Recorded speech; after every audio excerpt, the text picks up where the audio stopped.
Comedy. Comedy. Comedy. Comedy. Comedy. Comedy. Comedy. Comedy. Comedy. Comedy. Comedy. Comedy. Comedy. Commedia. Comedy. Ciao. Welcome to the Comedy Hall. Rossano. It's not my age. Red ass. Red anus. Red anus. Red anus. I hate the word anus. I mean, Rossano is the name of a city, so you will not read like separately. Well, but but- if you separate the two words, it's like red anus. But back in the day, they used to name cities also on specific things. So was that a city of the people? Maybe with red it was a anus? rich man, because probably it was like the, like not the king, but the measure of the city or whatever. Right. Are we recording? Yeah. Okay, So okay. I'll cut and we'll start. Hello everybody. Welcome to the Comedy Hall podcast. Happy Saturday, guys. Hey, Bear, what's up? What's up, Ariel? We are here with Jordan, Ariel, and We have our a special guest. Oh, Ravi, Kumar. Great. Ladies and gentlemen, one of the originators of English stand-up in Poland in general. Isn't that right? That's right. that's very nice to hear. I mean, that definitely feels nice to hear. Also a special guest. Because but- how long have you lived in Poland? This October will be 10 years. Wow. 10 years. 10 years, man. 10 years. That's So- brave. Right. or more like a Stockholm syndrome at this Yeah. point. You can't leave. And then, so we just got questions about the stand-up scene where it first started, because obviously the new stand-up scene is like comedy hole It's oriented. awesome. I love what you guys are doing, by the way. I Sweet. love what you guys are doing. So yeah, we'll have a few questions about the stand-up scene that started before, because we know what's going on now. Now we're rocking it, having a good time. Yeah. But you were around, like, what was the first open mic you did in Warsaw? Oh, wow. I think And what year was that? that was 2016. Okay. That was the year when I left my improv group, and I still like the stage. I still like doing comedy on the stage, and I was like, what else is going on? And I was on Facebook and I saw that there's an open mic happening done by English Standup Poland. Who was the host then? So back then it was Piotr Szumowski. Oh, okay. Okay, so it was run by Piotr Szumowski, his two brothers, Chris and Julian. Julian is quite a character. I recommend everybody to meet Julian at least once in their life. Okay. He still lives in Warsaw? He's still in Warsaw. Does he have a last name? Szumowski. Yeah, they're brothers. He runs now business boxing, which is quite successful. He was on a Wednesday when Piotr actually performed. Oh, yeah, I and remember it that was guy. him as Nice well. guy. Yeah. Yeah, he has genuinely gone really into corporate boxing events, like where you pick somebody from a corporate stuff and they train for. Wait, like a CEO versus a CEO? Yeah, that kind of stuff. Really? Yeah, like charity. Most of it is charity gig, and it's like imagine like two of us. We are boxing fans. We work in the same company. Yeah. and we both go through 6-7 weeks of training, and we have a boxing gala where we fight. Wow. That seems like a crazy idea, because Yeah. wouldn't you not? I mean, I don't want to get hit in the head and like fuck myself. Pete did it one time. Really? Yeah, he went through like training, and actually after that gig, that gala, boxing gala, he still practices boxing. I think he likes it now. Oh, okay. And that was unpaid advertisement for There you go. Julian. If you you owe want me to one. support a sponsor, We should all box you're each other. welcome. You should box each other. I think this sounds like a terrible idea, because I will I would win. love to Yeah, watch. she'd win. If you're allowed nut shots, we're screwed. Round number. Just in a bikini.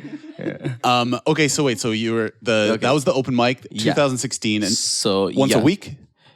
Oh no, back then it was not regular. It was like probably like I think twice a month. And so those like Szumowski brothers, and I think maybe there was one Irish guy named Dave. They were all not the Dave that we have seen in our circle, but a different Dave. So they did it for a while. It wasn't picking up, and Pete was definitely more and more into the professional side of Polish stand-up. He really wanted to make a career, which he has done now. Yeah, which he's done. So Yeah, for listeners, he's a prominent in Polish mostly, stand-up comedian that tours around. Yeah, definitely. I Very mean, funny guy. I think his last 2 specials, when it comes to YouTube views, were the best among all the Polish stand-ups in last few years. Oh, okay. So, anyways, Pete got really serious into his Polish stand-up, and then at that point, I will say by the time 2016 to 2017, about 1 year time, a lot of people were performing, and few of us were regulars, including like me, Philip van der Breem. Great. Actually, he has dropped that name by the way. Now he's going with Philip Brimora. Like an eel? His actual last name is Brimora. Oh, okay. So he is now going with his actual full name. Okay. So Philip, me, Anjay, Chris, Christopher Mazur, or he likes to call himself, cut that, Chris, who is Christopher Matthew, because he always gets angry if I don't say it properly. We will not cut this. Yeah, so 4 of us were regulars. We were doing a lot of open mics, and we had already started, we wanted more stage time. So we had already, Philip already had started venturing into Polish stuff. Anjay and I, we were going to Krakow often. I was going to Berlin often. Chris was also performing. I think Chris also went to Krakow, Berlin as well.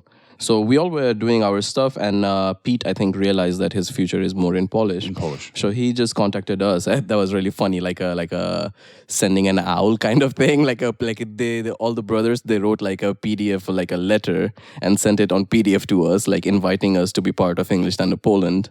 Okay. And so since then we started doing shows under the name of English Standup Poland. We were hungry for stage time, so it just picked up. We started doing a lot of shows, open mics. The first wave was quite good. We were not doing as many shows that as you guys are doing, and that's why I'm saying that you guys are really doing well. I really appreciate it. But we were really committed towards, growing as a comedian. So we would just hang out every week. At least me, Anjay, and Philip hang out every week 2-3 times, listen to our sets. Like the idea of comedy director, which is not in Poland right now, but outside, is like almost every big comedian has a comedy director who listens to the full hour, gives notes, where to edit, what to add. So we started playing comedy directors for each other. So listens to sets, or even during the show, we would stand at the back. Even if I'm not performing, I'll take notes on Philip's set.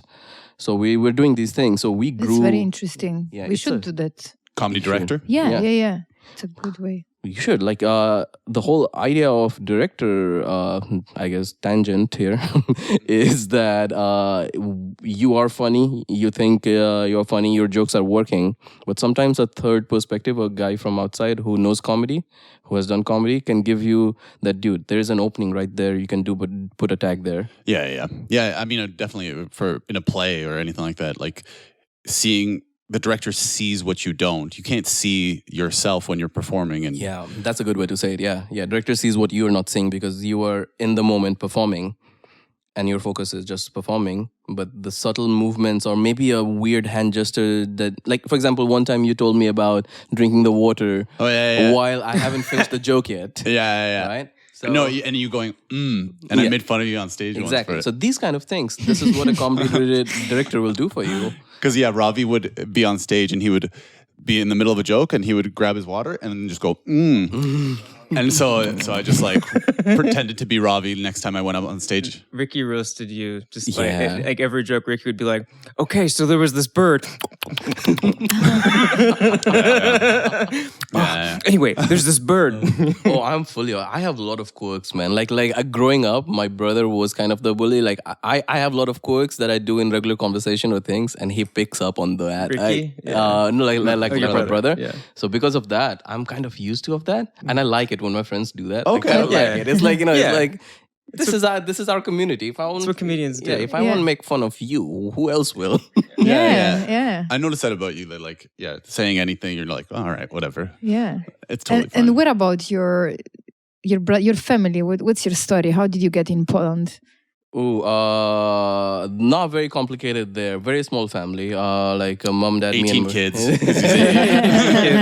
Kids. Small Indian family. 4 cousins. But actually, like, not very Indian in that sense because, just mom and dad, me and my brother. We didn't have, like, grandparents on the dad side weren't there. Just four of us, no cousins, nothing, very small family. And, like, most of the millennials, just wanted to run away. Like, I was just all my life running away from my dad, and I kept running away. And at one point, I was like, okay, I'll leave the country. And also, did you not like living in India? Parts of it which I love, Mm-hmm.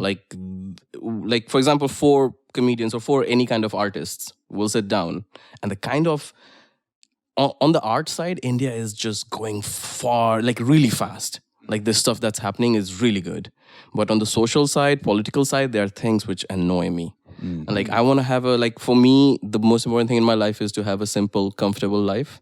And in India, like socially, there are things which you can't ignore. You want to speak out.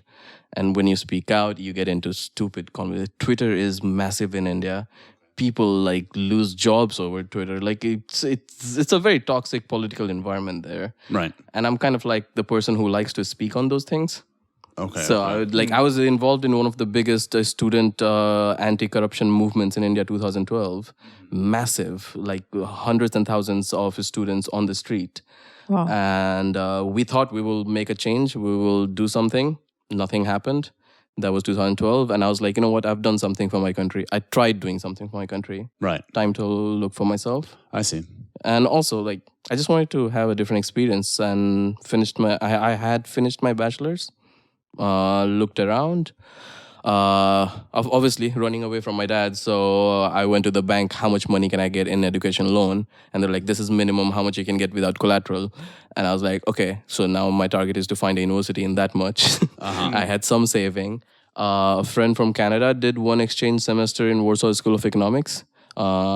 And somehow I have always had Canadian friends, by the way. Yeah, Always. That's funny. Canadians I've are always there. had Indian friends. So.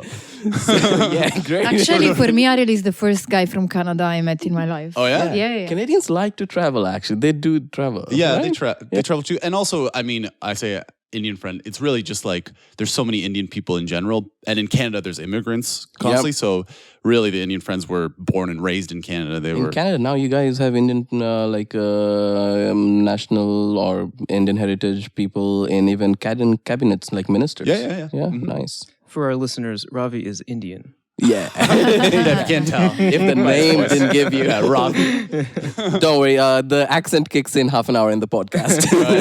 You told me a few things because, like, actually, I don't remember when I met you. Because I met you like 5 years ago or something like that. But I don't know why. What happened? I think the first time I saw you or the first time we had any conversation was Club Comedy where you were doing English improv. And by that time, I had already switched from improv to stand-up, but I still missed improv. So every time there's an opportunity, some improv is going on in English, I do go. Right. And I think when you were doing your comedy club improv thing, right, I was going there very often. Yeah. Because me and Ravi went to. Ravi was like, "Hey, why don't we do some improv with Andrzej? We'll go to Krakow and do an improv." Nice. So we did an improv show together, and that's when I kind of like talked to Ravi. Oh, wow. In for the first Krakow? time. In Krakow. Yeah. Oh my God. Yeah, I didn't And know. I met Andrzej there as well, Yeah. who's a comedian here in Warsaw. And but on the train ride back, I remember we went back, and I was just picking his brain about India, and there were so many like little details that were super interesting to me. It's a country that, people have lived in India consistently, especially North India for about 5,000 years. Right. Yeah, it's like there was never a period where it was like, oh, something happened and deserted, or like civilization went away then came back away. Right. Like people have been living in northern Indian plain for 5,000-6,000 years. Yeah. And I remember one thing that you said, because you were like, in Warsaw, there's so much space. Yeah, and for me yeah, as a yeah. Canadian, I was like, there's not much space at all. But Look, a tree. compared to India, like Yeah. a small town can have millions of. That's a stretch, but yeah, a small town can definitely Billions have, of people in one But yeah, town. I would say definitely a small town can have like 100,000-200,000 people. A small town Right. can easily have 100,000-200,000. Well, you were saying if you're walking, you're like just ass and face Yeah. full of people. yeah. Like Delhi Metro is quite an experience. If you get into Delhi Metro or Mumbai trains, it's quite an experience. It's just like free would massage. stand out so. Yeah. I stand out everywhere. Yeah, I know, but like a sea of people, and you're just a would just- towering. If I was- Guys, I lost Ariel. No, it's there. Guys, it's there. You should lead tours. Like you don't need to have one of those flags just or like, anything. me, follow me. He can be the guy who can poke Ariel, look over there if there's a seat empty. I mean, I literally do that all the time. Just like look over the crowds. But when you were here, you were like, "Oh my God, there's so much space. Walking around is not a big deal." Oh no, yeah, definitely. And I asked you. I remember this because it was like an interesting fact for me. I was like, "Why, if there's so many people, do Indians keep having kids?" well, Why do people keep Why? Well, you can go ahead, but usually in the poor countries, the families are bigger, right? Yeah, she's got For a point, social, cultural right. points. I think a huge thing that Indian government or Chinese government didn't think in the beginning when they were like, okay, population is a problem, we need to control it. They went with their propaganda. Like Chinese government went with the propaganda, like every family should have one kid. They actually made it mandatory. More than one kids were not allowed in China. India went with like being democratic. They can't put a cap, but they went with like suggestion. Like a happy, good, prosperous family, like there were posters of like a prosperous family will have 2 kids. Right. This kind of thing. like being like, a good citizen wouldn't steal. Something There's similar, nothing. yeah. There's In nothing Poland, backing it it's up. the opposite. There are advertising. Have kids. Yeah, in the cities, like in the 80s, people had 4 kids. In the 90s, people had 2 kids, and now 1 kid and a half. I don't know what does Yeah. it mean. I mean, But yeah, like also, for example, in the south of Italy, which is from social perspective and cultural perspective more poor than the north, we have bigger families usually. I think it's also due to the fact that the values are different. For example, family, it's still like a big, like the traditional family, it's still such a big value in some parts of the world. no, that's true. This, by the way, really fascinates me. The cultural difference of North Italy always being considered elite, upper strata, whatever you call it, and the lower Italy is like Southern Italy always get this reputation of like industrious, working class people, and the northern, like this divide.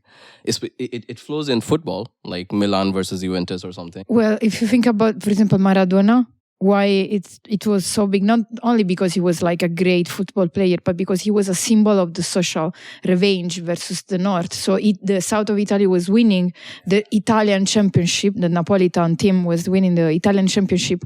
And it was like, here we go. We are not only the south of Italy. We are we are someone. We are a block, united That's the same block. thing which English people feel like the teams from North, Liverpool, Manchester, what they feel about against the London teams, that London is like elite, rich people and all that. And like these are social things. And same coming back to India, like socially people are not... Majority of the India, still lives in small towns and villages, majority. Right. And there is not enough education there to understand the long-term impact of having 5, 6, 7 kids. Right. The way they look at it is more kids means more hands to work. I see. And one thing I remember you saying, and this was the interesting part for me, and so maybe let me know if it still reigns true, that like, you were saying that people have kids and their family, and that's how they think about family. They don't think about India as a big group together. We're all Indians and we help each other out. It's like you create your group and that's it. You're not families with the people next door. Yeah, that's the caste system. That's how it spreads. Like right now in modern India, there is this thing which government is doing, which is a populist government to give this sentiment of we are Indians. We're Indians, we're all together. Yeah. So that's good in one way, but bad in another way, that people who are on the far side, very nationalistic, they take it in a direction that if you don't have a Indian flag on your window, that means you are a fucking traitor. Oh, I see. It's like you give them one good thing, and like there will be people who will stretch in different direction. So in India, like it's a very when you look at the small towns and villages, people are, it's the kinship. The kinship, I think, is the right way to say it. Kinship is still very important in the Indian village and city communities, like the small towns. People, like, they come from small towns, they will come to Delhi or Mumbai to work, and they are not focused on building a life and a career in the city. Their whole focus is save as much as I can. If I can live in one tiny room, and then take all this money back to my village, to my town, to my kin, to my family. Right. The individuality of a person, like I'm an individual, I'm Ravi, I have to build my stand-up career, I have to make a life in Warsaw, I'm obsessed with that in some ways, that I picture my life should be like this, and I work towards that. Yeah. Eastern cultures, India, China, Indonesia, these cultures are not like that. Individuality is not as important as family or the collective kin thing. That always takes preference there. But that stops at your own family. It doesn't go onto your neighbor. Yeah. No, I mean, like at a very basic level. But when there are political topics like China is being aggressive at the border, suddenly now everybody starts feeling Indian. And suddenly everybody starts boycotting Chinese apps because, now we are India. Like, Gotcha. like we are not India when normally, but if there is a trouble, we are India. Oh, okay. Because it's kind of the opposite of Canada. Canada's like, I mean, at least when I was living there, it's like Canadians. Oh, we're all Canadian. Like we're always like buddy with each other. And family is, I mean, it's just a regular. I don't think there's anything specific with Canadian families, but yeah, it was interesting to me that like you guys don't think of each other of like culturally. These are very different cultures, right? Yeah. And I mean, and that comes into comedy as well. Like the things that I see from sometimes, like I have a perspective of an Indian person who now lives in Europe, right? So I see things happening here. I've lived here for a while. I understand these things. But at the same time, at some core level, my instincts will be Indian. Like if Jordan will make a joke, he will always come from an American point of view because that's who you are inside. Yeah. You will learn to maybe grow and have a broader perspective. But a lot of time, our instincts are basic. Yeah. I think nothing has opened my mind up more than moving abroad. I used to be, so I'm still very left and liberal, but I used to be so far, or just like so close-minded about anyone who didn't agree with me, like was just incorrect. And now I understand that people they live in different realities, and we share this space. Exactly. But everyone is having their own experiences. Yeah. Just because someone's experiences and mental makeup has led them to certain conclusions doesn't mean that like absolutely you are fucking wrong and bad. It's just so we have and I didn't really get that until I moved abroad. It's important, and met so many expats and lived in a totally different culture and be like, okay, these things that I've been holding on very, very tightly to, like while I still believe them, it's not the be-all, end-all truth of everything. Yeah, that's true. Yeah. Like I just thought about one of our comedian friends, Zinger, because the thing is, we when we move abroad, we learn from each other. Okay, I meet you, I learn something about Canada from you. I just feel like people who meet Zinger, they just have a weird image of Zimbabwe. Talk crazy shit about Zimbabwe. Telling about Zimbabwe. Like a village has just one person and a dog. Yeah. It's kind of he has this joke like we don't have fantasy like stories. We just have the Food Network. Yeah, just like really playing up the story. So, and Polish people already have this kind of image of Africa, and he's like, "Yes, you are right, and more." And Jordan, was there one time where it clicked, where you changed your perspective? Was there one event that you were like, "Oh, the way I was thinking was wrong"? It's less that the way I was thinking was wrong, more that like being more open-minded to different ways of thinking, and that maybe no one is right. Was it? Do you remember there was one time where it just clicked? So my ex was like very, very, very passionate about like mental health medications being like bad and evil, and this was like I'm not currently on any, but like I like the option, and it like wasn't an option in that relationship. Okay. And I thought this was like a weird thing about her. And then I moved here and I met other Polish people who like just happened to hold the same belief just because like there's a part of this culture that's like that. And I was like, oh. And that sort of, we all live in a shared delusion. Yeah. Also, go ahead. Sorry, I'll keep interrupting. I'm saying that it's funny that every time there's a question like that, is there an event which made you realize something? Very often it's something about an ex. Because you said ex. I had a moment like when you asked that question in my head, I was like, did I have any moment? I was like, it starts with an ex. Yeah. Like those moments very often I have to do something with an ex. That less that like, oh, my ex was right, and more like I should have been more tolerant of her, what I perceived as intolerance, you know? Anyway, right. Yeah, I just was a less tolerant person of people on the right. Yeah. And like, for instance, if I lived in the US during COVID, I would have thought people who were anti-masks were like horrible, horrible people. Yeah. Now I'm just like, oh, it's a perspective. Yeah. Like you're weighting values differently, and some small percentage of you are complete assholes. Like some small percentage of every single group are complete assholes. And it's okay to arrive at different conclusions. And when people are arriving at those conclusions, they're not bad people. They're just thinking in a different way. It can go too far. This is like moral philosophy 101 stuff. Like if someone is like murder is good, then like that's a problem. But I mean, in the right context. Murder. If it's fun enough. Yeah. If they fuck with you. Age-old question when you go, if you get a time machine, will you kill Hitler? If this video of me murdering brings joy to millions of people. I was thinking recently about that time machine question because everyone's gonna murder Hitler. I think what I would do is I would send someone else back. I would just be like, oh, check out my closet, and then just send them back to like a bunch. But they'd be like, what the fuck? But also, and then just wake up somewhere. But I thought of sending like a super hack comedian to like the 1950s and rewrite history completely. Because then they'd be like amazing back in the 50s. But they would just have these hacky shit jokes. And then I would be like, man, this guy sucks. And everyone was like, no, he's like the originator of stand-up comedy. And I'm like, no, I sent him back in a time machine. And people were like, what are you talking about? Send UK drill back to the 50s. Yeah. Well, I was thinking more like a shitty comedian like just expanding it to different genres of pop culture. Yeah. Well, you could go back and do awesome things, but I just think it's funny to shitty bring comedian. Like just a shitty comedian. This is something I've been thinking about. Legend. So Seinfeld, I always hear comedians talk about like Seinfeld gives such great advice. Seinfeld,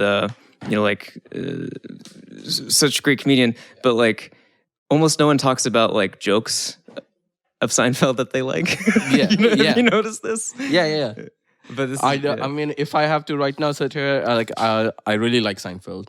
But if I have to sit here and try to start recalling how many jokes I remember of him, how many? I don't think I can because with Seinfeld the laugh is in the moment of he says something relatable. He will say something, don't you feel, and like he will highlight an emotion that you feel in a certain situation and you relate to that and you laugh to that. It's not something you will remember after the show. He's like a nerdy Dane Cook in that way. He's connecting. And actually, Ravi, for our listeners, I'm interested on understanding what is your creative process when you write about comedy. Oh, when I started, I would say there wasn't, because there is no stand-up school. You learn by doing yourself. So I think now, after doing it for a few years, now I have a process where I will say that, when they say that I'm a writer on the stage, like I am that kind of comedian where I will think of something which I think it's funny. Either a premise, sometimes a punchline, whatever comes to my head. Mm-hmm. The first part of my process is, I make the first note. I will make the first note. This is funny to me. It's a punchline, premise, whatever it is, I'll make the first note. And just for the listeners, Ravi is one of the most organized men that I know. He has all his notes in an incredible, organized way, much more than anyone else. I think I've seen him with an iPad. Yeah, with iPads. It's a bit neurotic. I mean, if somebody hacks into my OneDrive, it will be so easy to find everything because I have every folder named documents. Under documents, there will be a folder which will be immigration related documents. Right. You can easily find anything once you hack into my system. But Did it change? Were you always like that? Sorry, but Jordan just brought up drink, and he was like, "Oh my god, this is disgusting," and he offered it to me. Why? Why? I think when drinks are disgusting, it's interesting. This is a can of like a hard seltzer. It's plus, like a Jordan CBD was earlier talking hard about seltzer. a shared experience. Oh yeah. Yeah, I want other people to experience how fucked Shit up tasting this is. But then I think what made you laugh is then I just started drinking it Yeah, again. exactly. Hey, you paid for it. Hey, it's here. It has alcohol in it? Yeah, it's like 3% alcohol, low calorie with CBD. It has a very Anyway, faded this- color. This I think something is wrong with it, but I'm fascinated. It's like an occasional marijuana. This is why I keep getting smoker. food poisoning. That's what I mean. I'm like, something's weird about this. I need to know more. I need to. but Ravi, going back to your notes. Yeah. Yeah. Did you start with writing on stage, or did you used to write down all your jokes word for word and repeat them? So what I first mean by like writing on the stage was, so I have the first idea, and I don't write the full joke the first time I'm performing it. Okay, so the first time I go on the stage, I just go with, okay, this is funny. I think this is funny, and I will just call it, maybe because of my improv background, but I improvise. Like the first time I'm ever doing a joke, I'm improvising everything. I just know one thing, that okay, there is a part here which I think is funny, Right. and rest of it, premise or whatever, I'm improvising. Let's say I did like a 1 minute joke on one topic. I will listen to my recording and I'll like, okay, I will got my laugh points. Here was a laugh, here was a laugh. Okay, this is connecting with the audience. This is not connecting with the audience. And then when I have those points, then I will think of, okay, so now let me write it. Mm-hmm. And then I will try a few more open mics. I keep adjusting few things here and there. And I think personally in my creative process, a joke that I will say is ready, that I'm willing to publish it on Instagram or wherever, which I think is a finished product. For me, that creative process would be at least 3-4 months, at least. Okay. Like from first time doing it on the stage to first time writing it, to then keep doing it in open mics again and again, trying to figure out tags to add and all that. 3-4 months easily before I think I'm comfortable to publish it. Because you have a bunch of jokes. You did an open mic recently on Thursday where you did some old jokes that were hilarious, and I never heard them before. But you were like, I don't do those anymore because they're on YouTube. Oh. But like, Yeah, I do them less because they're on YouTube. but there was that one with your brother that's super funny. Well, how does that go? Amazon book review. I love that one. Yeah. What's the? You don't have to like do it. Yeah, but do like, it. like it's one of those where like what do you call deception, like take you in a different direction. So I start by saying that it's a part of a longer bit where I talk about I'm trying to be a better person and different things in my life which I'm changing. And then one bit in that whole set is last year I had a lot of drinking problems and I wanted to solve it. And the only person I find intelligent enough, or I always seek advice, is my brother. So I called him and I was like, I need to do something about it. And he goes, you do drunk texting, that means you like typing when you're drunk. And I'm like, no shit, Sherlock. Yeah. That's a hacky tag, but that gets a laugh. And then I go into, so my brother advised, write something, type something else when you're drunk. So now I do Amazon book reviews. That always gets, I love that. Like there's a pause, it always gets a laugh. And how does the ending of the joke go? So then I said, so now I do drunk Amazon book reviews. They blocked my account. That's right. And then I go into a small conversation with the customer service, and it ends with, you cannot say those things about the Quran. Right. Is that based on true story? Like you actually? No, not at all. Not at all. You didn't talk to your brother. He didn't say that. You just made that all up. No, that's just all made up. Like, so it was a part of a simple one-line joke I did one time, which was last year I had a lot of drug problems. This year I have solved it. Now I have a new dealer. Oh, it's just from that? Yeah, so it was just one thing, and I had it for almost a year, and I was like, this is funny premise, like I'm changing things from last year to this year. Mm-hmm. I can add so much. So then I go into last year, I also had drunk texting. Last year I did this, I had this problem, I'm changing that. And then I also had a romantic angle that now I'm thinking I should have a relationship. I'm old enough, mature enough to have a relationship. And then there are jokes on that. So this whole bit of who I was last year and who I'm this year, it's all made up. But I think it's a good 15 minutes right there. And I think if I do my 1 hour, I like starting with this, like this is who I am, and then jokes on that. And then I go into other topics. Is it? But did you record it somewhere here in Warsaw? Like it's on YouTube, you said. Oh yeah, Club Comedy Away. That's where I recorded. And did you do your own like 20 minutes, or was it an open mic recording? So it was actually Pete organized it because since Pete has gone into Polish stand-up now full time. Standup Polska is like his agent and agency, whatever you call. Like they produce all the shows and everything. I have good relationship with like Standup Polska. They're really good people. So Pete just threw an idea to them that this was 2019, and he was like, now we have a lot of English comedians in Warsaw. Yeah. We should, and Standup Polska has a lot of followers on YouTube, a lot of followers. So they're like, let's publish some videos showcasing that Warsaw also has an English scene. Okay. So Pete hosted it, and it was just a bunch of us, the English stand-up Poland dudes. We were like 5-6 of us. We all did about 15 minutes each. 10 to 15. I published 8 minutes out. We just left it our own decision how much you want to publish, how you want to edit it. I just put an 8-minute out there, which now when I look back, I was like, I should not have done that. Yeah. But it got like, I think I saw that video. It got like 450,000 views. Like it is at crazy 400? numbers. Yeah, 400,000. Yeah. You should Yeah. check. Yeah. And actually, if I remember correctly, when I had to write my first set, I was like searching on YouTube some inspiration, and I typed English stand-up Poland, and I think I saw your video for like the first video stand-up comedy I saw. I hope you didn't watch it like, okay, let's not do it like that. Let's do it different to this video. and because I saw the amount of actually views that those video had, like 400,000. It's crazy. My favorite memory from that video being posted is there is a website called Monster Joe. That's like BuzzFeed of Poland. It's like just people when they're working just go there to kill time and just read articles. It's very popular. My video was published, and within 3 or 4 days, in that video there's a joke where I say premise. In premise, I say that Poland is not racist. It's learning how to be racist.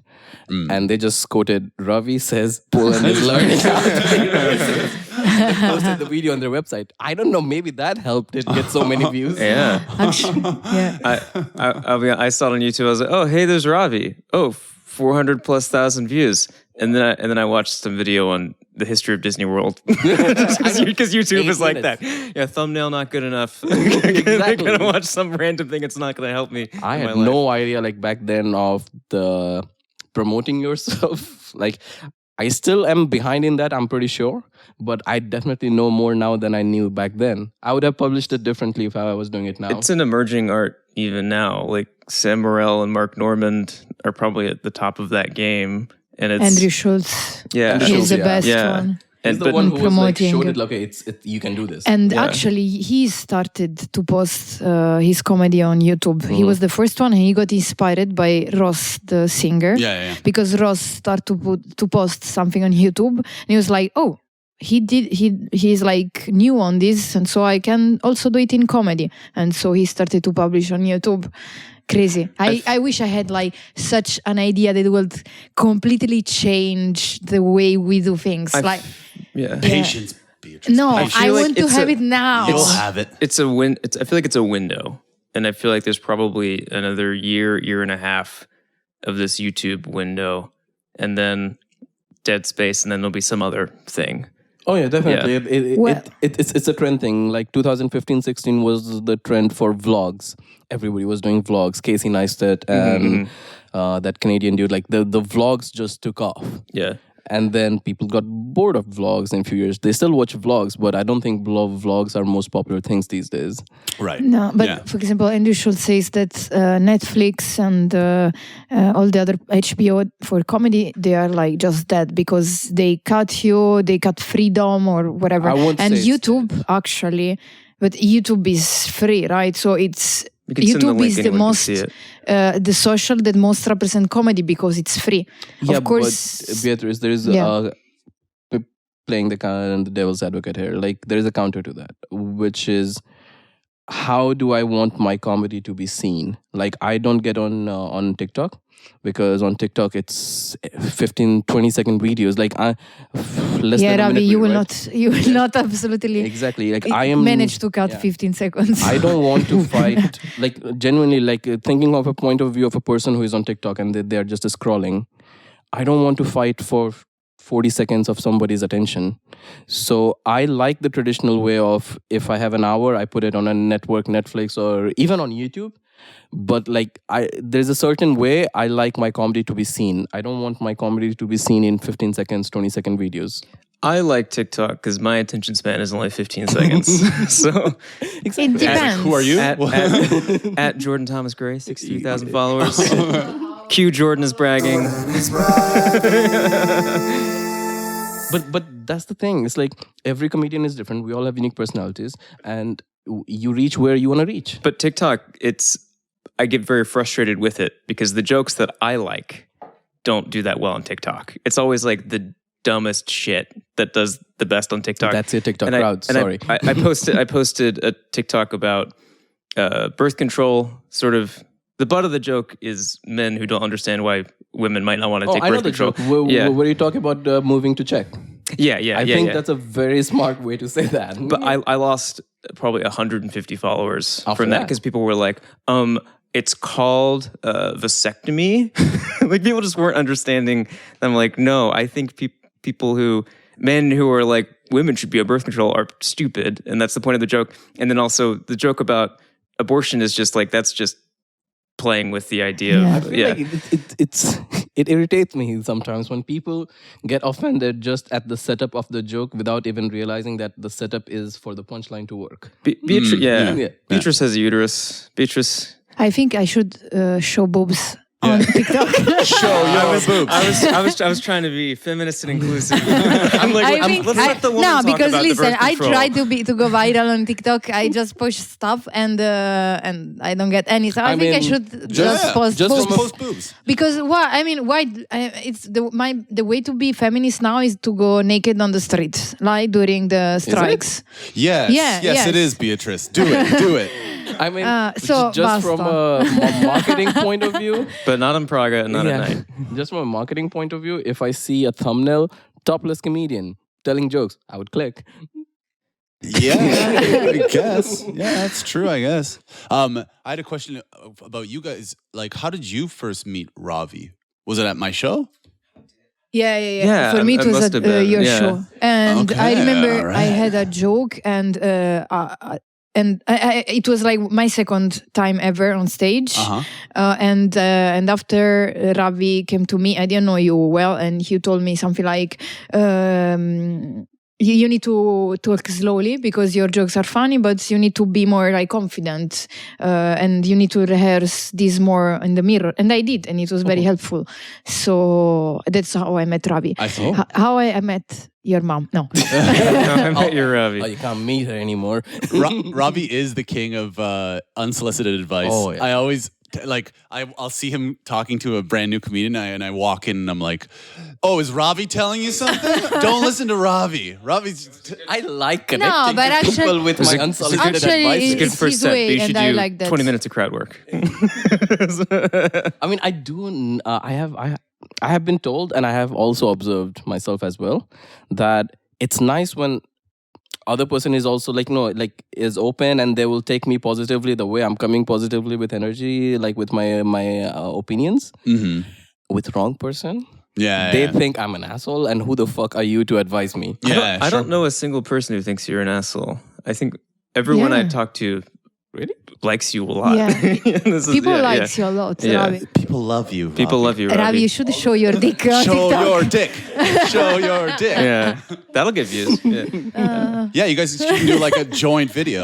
No, Dick no. and boobs? I like to do solo things. All right. We have done a private show together, Beatrice. We did? Yeah. Oh, yes, actually, yes. When? So, What? basically, let's tell this story. Some Italian called Ravi for being comedians during an Italian birthday party of a guy turning 50. Yeah, like a private event. Yeah, private event for a private birthday. And Ravi called me because I'm Italian. I wanted to be safe. Yeah, sure. His logic was right, and we went to this birthday that actually was at the place of this guy. Just a house. Yeah, just a house. It was and a then living fucking room of somebody. in a room, and it was like 15 people almost, and the mom of this guy turning 50, and the mom was like the star of the night. You remember the old woman? She would approve jokes. And the cool thing is that they could not really speak English, so In the crowd, no one spoke English or like one person? no, Broken most English. of the Few people. spoke broken English. Yeah. So basically, Ravi did just at one point just say, "Okay, just talk," and so I did the show with But Exactly. you did it in English. in Italian. Oh, you didn't? In Like, Italian, I and would- it was just Ravi standing, drinking his Red Bull. I'm like, what the fuck is happening? This doesn't feel like a show. This feels like, in a somebody's living room. Beatrice is giving a toast, and I'm just standing beside her on somebody's birthday. How did the gig come about? We did 1 hour and a half. Just, There, in Italian. I don't know Somebody how. contacted me on my website that it's a private gig, birthday gig, and I've done birthday gig before in a very, what do you call it, in a weird way. It's something that I hate, but the cringe of the moment, I love cringe. I just go for that. So the last birthday event that I did there was a proper stage there, and there were like 40, 50 people. It was a big birthday party. And I was thinking it might be something similar to that. Like it will be, at least there would be a stage or mic. And then on the day of the show, they were like, oh no, there's no mic or anything. It's just 10, 12 people. And so weird because it's like Yeah. it literally is without a mic or a stage and there's 10 I mean, people. But It's like for me- Socrates do it at talking to first. a For small- me, honestly, it was the first time I was doing because I was still not hosting. So it was the first time I was doing crowd work, and I managed to do 1 hour, right? And then I understood, oh, I like host, like It's I just like talking with the talking to people. them, So it was yeah. very helpful for me. So thanks, Ravi. And also, I want to say that those guys from the birthday, they also came to our shows, and sometimes they are regulars, and it was very funny to be there, Right. to be like the gift for this guy birthday. I remember, you weren't sure you wanted to do this show, and then remember because you were like, "It's just me," Yeah. and I think Ravi wasn't even on board because someone else dropped out. Oh no, yeah. Like at Yeah. first, I wasn't on board. Like I had doubts. Oh, yeah, yeah, yeah. I had doubts myself as well. So I wanted to be fair to Beatrice. Like when I'm telling her that there might be a show. Yeah. So I expressed my doubts. Right. So I think that's why she might have been on the fence as I well. think any opportunity to perform, you Yeah, should but take. it was really, I never did like hosting or something, so I was afraid of crowd. But once you break once you do, if you want to do crowd addictive. work, you should just do it and do see it. how it works, Yeah. guys. Sure. No, like crowd work is important, man. I Like love- I think for my first couple of years of doing stand-up, I didn't have confidence of crowd work. Like I had few heckling moments where I felt like proud. Like you remember those moments? Oh, I took a heckler down, but I never did like proper like interacting with the crowds where a conversation goes in a tangent, which you can then call back in your show later on. That kind of crowd work where they feel involved. I was always afraid of that. It's only recently, I would say in the last 1 year, that I've started feeling comfortable with that. Like hosting Spatif helped me. That was the best thing that came out of Spatif, that I just got very comfortable with being on the stage, even without jokes. Like you're just confident that if you just keep talking to the audience, first question may not be funny. Second question, third question, eventually the funny will come. Right. And So Ravi hosts a show at Spatif that's mostly in But- non-summer yeah. months. But it's like, coming back. when 30th of September. We're Oh, back wow. next season. and so Cool. what it's a once a month thing where Yeah. you showcase Yeah. kind of thing. Okay. Yeah, I basically, I try to keep it very casual from an artist point of view. So I just contact people that I know, like you guys in Warsaw who have been doing a stand-up, or some Polish comedians that I know who are really good and they do amazing in Polish stand-up, but they want to try English stand-up. So I just reach out to 5-6 people, and every lineup, the idea is that 2-3 people in the first half, somebody new who does 5 minutes, the rest of the people do 10 to 15, whatever you feel like. No lights. I don't like giving the lights in that show. You're free, comfortable. And I do basically, when there were not comedy whole shows going on and I needed a stage time for my open mics, there were no open mics for a bit. For a time period, there was no open mic. So I was using Spativ, my hosting time slot between 2 comedians, as my open mic. Right. That's kind of why we all started hosting, to just get more stage time, because there just wasn't enough. Weren't enough shows. And also, actually, Ravi gave me a tip last Wednesday. I don't remember when. Unsolicited. Just the tip. Yes, one of those. No, but actually, I remember there was a tough crowd, and I felt I was a bit losing them. And then Ravi came and told me, if someone doesn't give you an input for some funny joke from the audience, just keep asking, and you maybe get at the point where you find some connection with some of your jokes. So don't give up. Just, if someone is talking to you, if you don't find what he's saying with some connection with some joke, just keep going, and then you will find the key to unlock it. And actually, that's very good. And I used it, and it was very helpful advice. Removing the pressure to be funny during crowd work. Exactly. You don't have to say a funny thing after every single. Sometimes I just move on. But that is, that's good. Also, because there are sometimes where you're like, not you, but just in general with hosting, you're like, oh, where are you from? And they say, let's say Poland, and you're like, oh, great. And that's it. That's where the joke goes. But if you keep talking to them, there will be a joke amongst them. Yes. And also because it gives you the time, relaxed time to talk with the people. Because sometimes hosting, right, we have 12 comedians on the lineup and we cannot keep too long. But actually, the beauty of hosting is that you can take your time to talk with the people. Yeah. And so rushing sometimes is not good, in my opinion. Yeah. As an MC, as a host on the stage, yes, it's your responsibility to moderate time. Everybody gets on the stage. You're not taking too much time between 2 comedians. These are the things you have to keep in mind. But your top target, your top job to deliver is keep the energy of the audience at a level where comedian comes on the stage and doesn't have to struggle to bring back the energy. If the previous comedian was shit, let's say bombed, you take 5 minutes, let's say, before bringing the next one. Yeah. But warm up the crowd, and then you bring the next one. Yeah, Jordan. Ariel, I'm a fantastic host. I think now, all the time that Jordan comes, Ariel on stage, Ariel then says something mean about Jordan. This is the new. I got the crowd cheering for you, and you came on, and you were like, I fucking hate that guy. But then people were like, what's wrong with this tall guy? You know what it was? It's so funny because but now it's a thing. You should always do this that. fucking guy.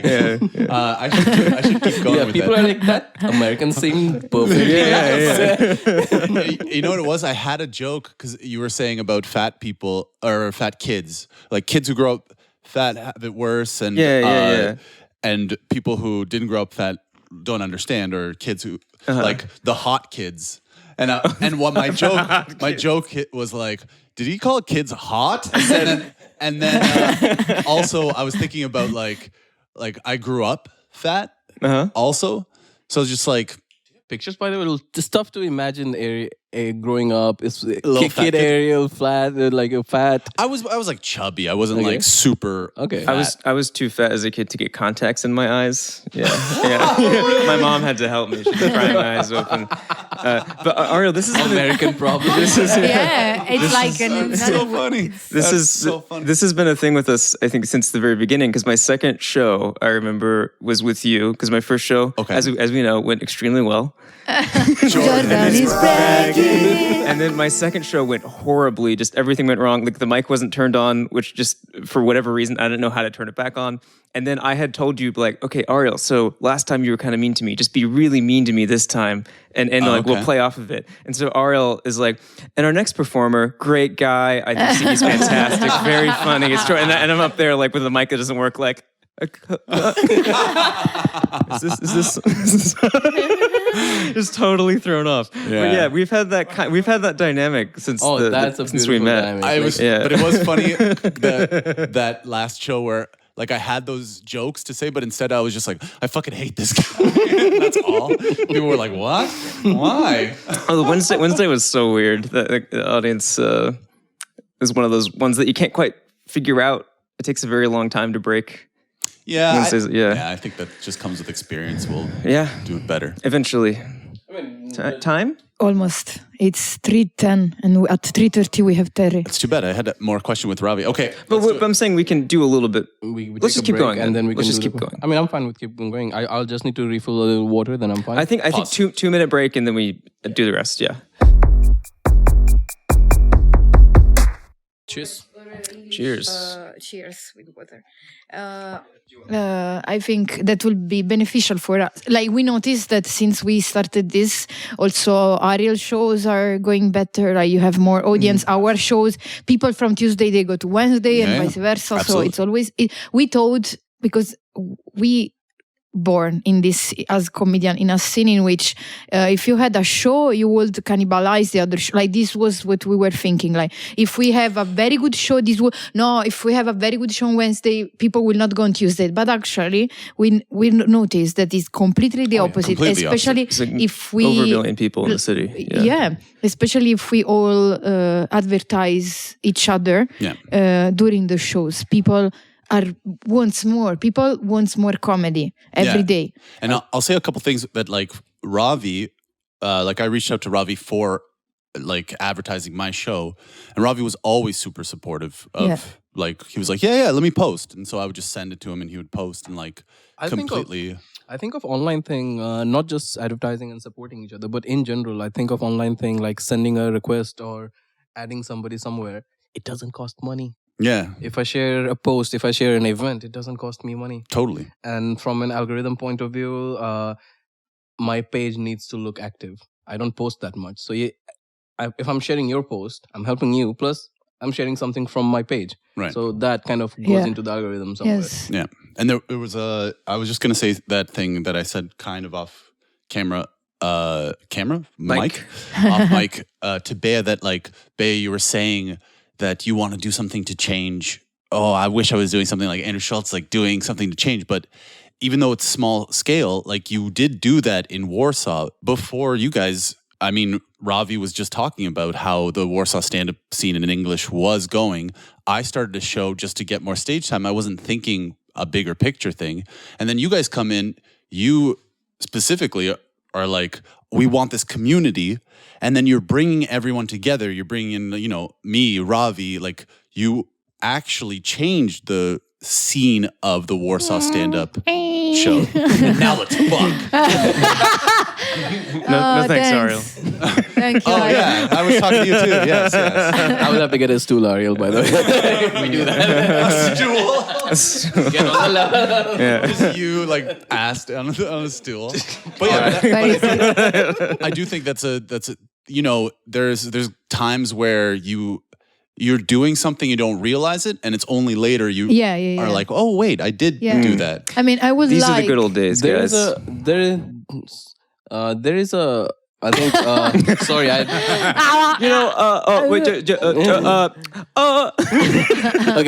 I just wanted to say something on this what you just finished is look at stand-up. I'm sorry, but look at it in a bit of a business or in a bit of a startup way. So when any startup, it happens. You start with a great idea with a few core people. And if it is feasible, like first part of the startup, it's feasible. Can we achieve this product? Can we get customers? Then we get the initial funding.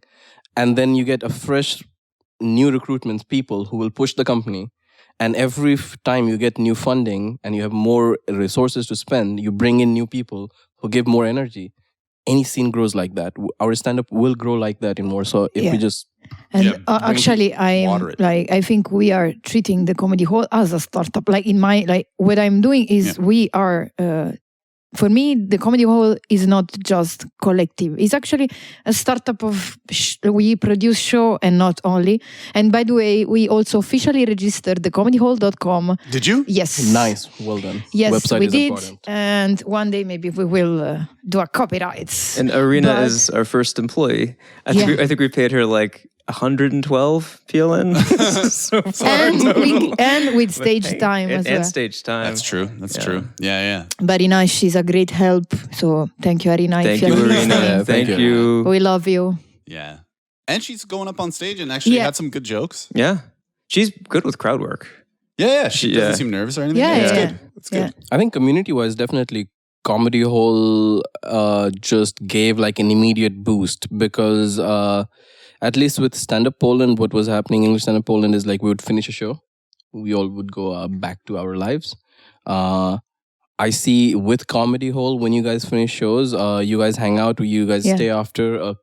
And from an audience perspective, on a psychological level, everybody loves to get involved in what they think is cool. It's a good point. So if 50 people come to a show, they see you guys performing, and if they stay 1 hour extra, they get to have one conversation with you, they will come back. And also, like, just in general, seeing comedians hang out and joke around and whatever, it is fun to do, and it's fun to, like, be like, oh, those people who are on stage are friends or are talking. Like, that is cool, I think. Mm-hmm. Yes. For sure, you're right. Like, when an audience member likes you as a comedian, they not only like your personality, they also like the way you think, the way your point of view on any topic. So they would love to have a conversation with you because they like the way you think, the angles you're coming from. And that's why they love to communicate. And I mean, take example of Logic, this rapper. Logic is known for, okay, he's a great rapper, but he's also known for he always has time for his fans. He interacts with them. Like back before he was very popular, he was sometimes even replying to YouTube comments. If you give a little back, audience will love you and they will come back. And I think Comedy Hall, with you guys hanging out after the shows and all that, in ways you guys are doing that, which is awesome. So Jordan, people will love you if you listen. I don't need that. Oh, I was thinking Jordan is back. He's got Bumble. He doesn't need people in real. That's right. Yeah, this Bumble's good. Should we? What, Bay? I don't know, just With like Are you random French? Was it noise. E for Bumble? For Bumble, yeah. General question. I'm blue. Da da dee da. What's your dating app of choice? Dating. I used to use Tinder. I don't use any dating apps now. Instagram? My favorite app of choice is Life app. It's a new app. Yeah, Life. It's actually It's just real life. real life. You just show your tat. Exactly. It's That's just my favorite thing to do in a date. approach people in Bidronka.